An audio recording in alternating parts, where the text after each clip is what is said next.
मुकदमा दर्ज हो गया। मुकदमे में जिनसी हिरासा, बेहुरमती और दीगर दफात शामिल हैं। मुकदमा 4 रोज बाद सरकार की मुद्दत में दर्ज किया गया है। खुरम गुलजार मेरे साथ हैं, उनसे बात करते हैं। खुरम, बताइएगा, अभी ये मुलजिम तो पुलिस की गिरफ्त में नहीं आ सका, मुकदमा दर्ज हो गया है?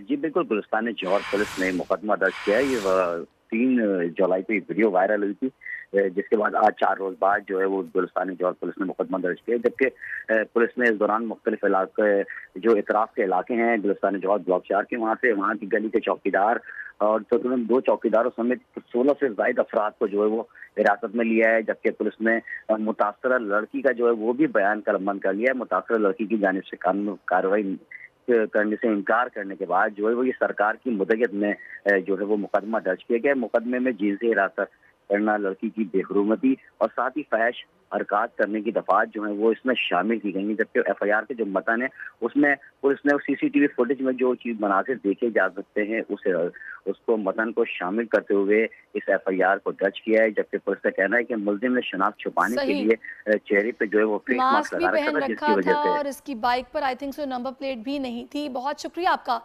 खुरम, आपसे जानते रहेंगे। खबर है जो कि अस्करी टावर हमला और जलाओ घिराव का केस है। सदुमर की अबूरी जमानत में 21 जुलाई तक तौसी